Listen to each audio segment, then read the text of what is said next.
When was the last time you picked up a can of food and actually recognized every ingredient on the label? In a world full of preservatives, additives, and ingredients most of us can't even pronounce. I'll explain the benefits of canning your own food, walk you through the process of canning green beans, and discuss the safety practices that makes home canning successful. Canning has always been a part of my life. My granny taught me how to grow a garden and how to can vegetables when I was young. Some of my favorite memories are sitting outside, snapping green beans on the swing, listening to her own stories about how things were done when she was growing up. I still use a pressure canner that belonged to my great-grandmother. The canner is over 100 years old and has been passed down from generation to generation. First, let's talk about the benefits of canning your own food. One of the biggest benefits is knowing exactly what you're eating. When I can green beans, there are only a few ingredients involved: green beans, water, and salt. There are no preservatives and no chemicals.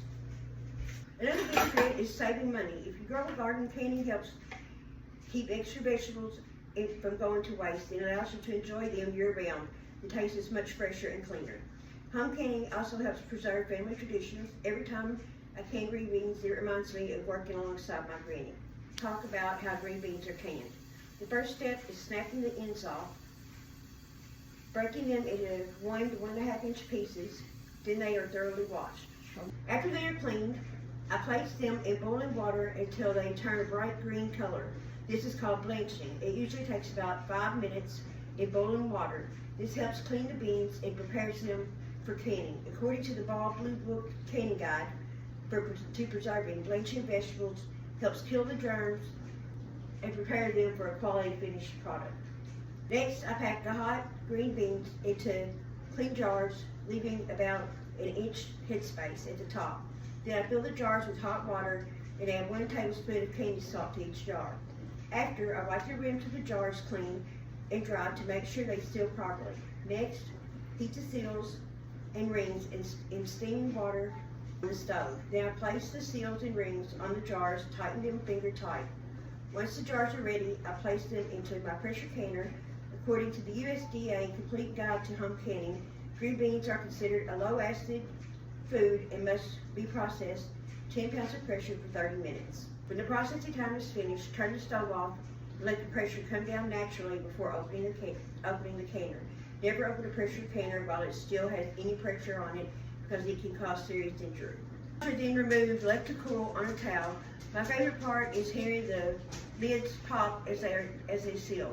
After the jars are cool, I label them and store them for future use. The last thing I want to discuss is safety. Green beans are considered a low-acid food. That means they must be pressure canned. The National Center for Home Food Preservation says the pressure canning is a recommended method because it reaches temperatures hot enough to safely preserve low-acid foods like green beans. Following tested directions helps keep food safe to eat. In conclusion, home canning green beans is a great way to preserve food, save money, and know exactly what ingredients you're serving your family. Today I discussed the benefits of home canning, the process of canning green beans, and the safety practices that should always be followed. For me, canning is more than putting food into jars. It's a family tradition that connects me to the women in my family who came before me. I will soon pass this old canner to my daughter so she can continue the tradition.